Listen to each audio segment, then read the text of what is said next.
There's a new study which shows an alarming trend of life expectancy falling among white Americans. The reasons point to drug use and addiction as a major factor in that downturn. Dana and I have wondered for months why drugs haven't become a more prominent campaign topic. Almost overnight, the drug debate has become a campaign issue. Here's a video of CHRISTIE talking about his friend from law school that's gone viral. A year and a half ago on a Sunday morning, Mary Pat and I got the call that we've been dreading forever.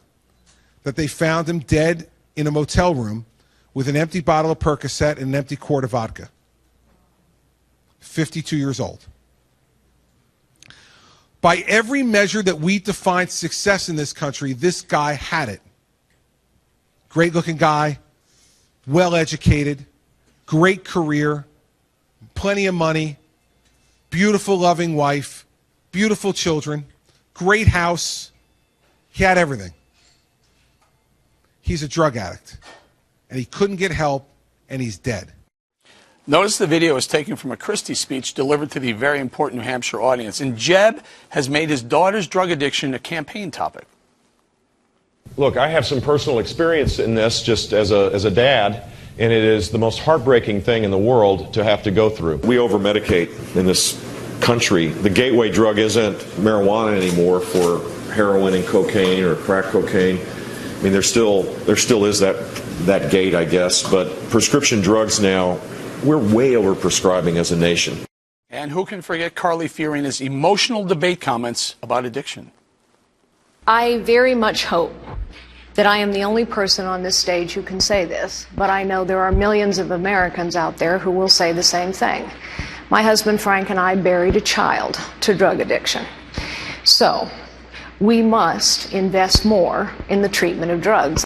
Now, Dana, I pointed out that you and I have been talking about this. Why isn't the drug debate, the addiction debate, been a bigger topic in 2016? It is now. Yeah, so about 6 weeks ago when you were guest hosting O'Reilly and I had a chance to be on, I was asked, what do you think is one of the top stories of the week? And I said, what people are missing in New Hampshire is that nationwide this story has not been a big topic, but in New Hampshire the candidates were all reporting back that the first question that they get at all of their town halls is not about ISIS or immigration or the economy. It's about what can you do to help us with our drug addiction problem. For example, in Manchester, New Hampshire, a town of about 110,000 people, by August of this year, so within 9 months of the year, they'd had 350 overdoses already by that year. So you could wake up in the morning and you find out, oh my gosh, what happened to the prom queen? The prom queen now is an addict or she died. And so it is a topic that at least has gotten the attention of a couple of people, in particular Hillary Clinton. She recognized that this was happening in New Hampshire, and about 6 weeks ago she came up with a proposal called, I think it was 10 years, $10 billion. Not enough, not actually getting to the root cause, but it helped her in New Hampshire to say, I have a solution. What you saw that was interesting is that you had three candidates there, all with very personal stories that I don't think we can say that they're using those stories to get ahead, but they are talking about them because in New Hampshire, say that you're asked about it, or Vermont or Massachusetts, and this is a problem that's growing across the country. One of the most important questions in a presidential election is, does the candidate care about people like me? Do they understand the problems of people like me, the problems that I'm dealing with? And if you have a personal story that you can bring to it, it's not easy to talk about someone that you lost, especially a loved one.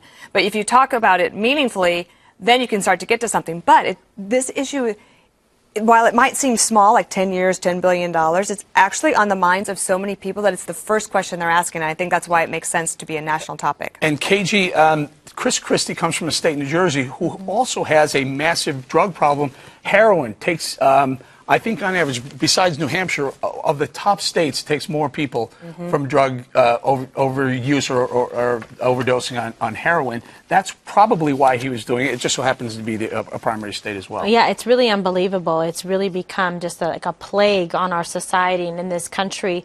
The devastating number of heroin-related deaths, people addicted to it. It's become more, cheaper, more affordable even than cocaine, and so this is a big problem. So heroin-related deaths jumped 39% from 2012 to 2013, and we see that number continuing to escalate. And some of the recent health studies and stuff, Dana, that you've brought up about people overdosing and dying from this kind of drug addiction. Obviously, it's a very important issue. It should get the attention, and I believe that it will. I think right now, though, the economy and some of the other issues are very prevalent in getting a lot of the attention because traditionally they do. There's a lot of things wrong, Eric, so they need to be tended to. Kirsten, and again, let's talk about in context of what Dana said, that 3 of the GOP candidates have some very personal stories. Is this a good time? Is this a good issue to be bringing up now? And timing and to be bringing up on the campaign trail? Yeah, I think it's a huge issue, and I think I'm amazed at how many people I personally know, frankly, who, in particular with their children. And that's what's amazing, that you have, suburban children who are addicted to meth. Who you're just thinking, what? Like, this is not, when I was growing up, this just was not something, I didn't know a single person who was addicted to drugs. So I think it's something that is really a huge problem. There's one thing that just comes to mind, though, is why? Why is this happening? And I think that that's the big question, because if you want to solve the problem, you got to figure out why it's happening. And what they say, Tom, for the first time, life expectancies are dropping in a developed country. It's almost unheard of, and it's and the causes they point to are drugs, alcohol, and suicide, but they're pointing the finger at prescription drug use as one of the major factors. Well, and Jeb said we're over-prescribing. I don't know if I agree with that. I mean, that blanket statement.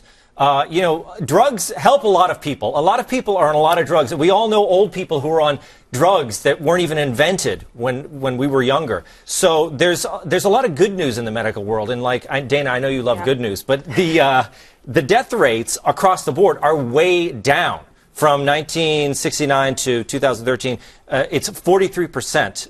The death rate is, has improved 43%. So there is a lot of good news in the world of health. We have a great. But what Eric's saying is that this is unprecedented. Yes. That in a developing country, you actually have this backsliding for what has been a pretty healthy group with a lot of money to be able to take care of them. It's focused in on white males ages 45 to 54, and again, pointing towards a prescription drug. Can I mention something else about that? Heroin addiction. Sure.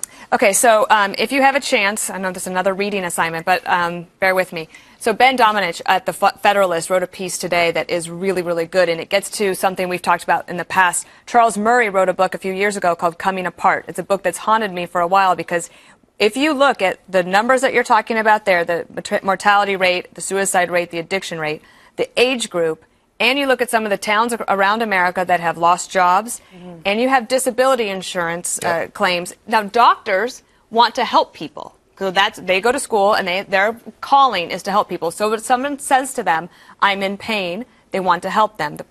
I don't know what the problem is on the drug addiction side of things. Thankfully, I don't have to have that problem, but I know that I could. So one of the things, there's actually legislation in front of Congress right now that says, okay, well, can we get doctors to be able to prescribe more of a different type of medicine that will help people get off the heroin?